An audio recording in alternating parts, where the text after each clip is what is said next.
السلام عليكم ورحمة الله وبركاته. الحمد لله نحمده ونستعينه ونستغفره ونؤمن به ونتوكل عليه ونعوذ بالله من شرور أنفسنا ومن سيئات أعمالنا. من يهده الله فلا مضل له ومن يضلله فلا هادي له. ونشهد أن لا إله إلا الله وحده لا شريك له.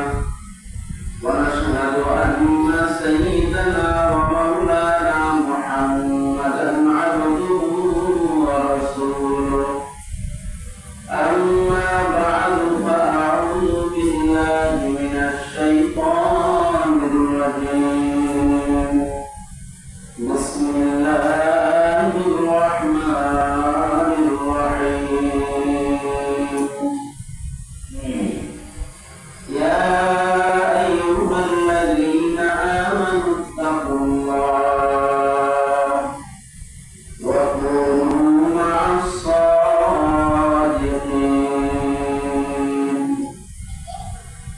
وقال رسول الله صلى الله عليه وسلم: إنما الأعمال بالنيات وإنما لامرئ ما نوى. فمن كانت هجرته إلى الله ورسوله فهجرته إلى الله ورسوله. ومن كانت هجرته إلى الدنيا يصيبها أو امرأة يتزوجها فهجرته إلى ما هاجر إليه.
এলাকার লোকের উপকারার্থে কল্যাণে বিগত প্রায় 2 মাস আগে আপনাদের সাথে পরামর্শ করছিলাম। আলহামদুলিল্লাহ, আল্লাহর অশেষ শুকরিয়া, অবশেষে আল্লাহ রাব্বুল আলামিন সেদিন পর্যন্ত আমাদেরকে এনেছেন এবং মেহমান হিসেবে দাওয়াত দিয়েছিলাম, আল্লাহ তাআলা তেনাকে এনেছেন। তবে দাওয়াতি কাজ আলহামদুলিল্লাহ খুব জায়গায় নেই, যথেষ্ট প্রতিটা মসজিদে দাওয়াত পৌঁছে দেওয়ার ব্যবস্থা করেছি, মাইকিং করে অনেক মানুষের কানে দাওয়াত পৌঁছে দেওয়ার চেষ্টা করেছি। তবে আল্লাহ রাব্বুল আলামিন আমাদের যাদেরকে কবুল করেছেন আমরাই আসতে পেরেছি। আসলে সবকিছু আল্লাহ তাআলার কবুলিয়াতের উপর। আল্লাহ রাব্বুল আলামিন যে আমাদেরকে কবুল করে এনেছেন, আমরা একটু সকলে খুশি হয়ে শুকরিয়া আদায় করি আলহামদুলিল্লাহ।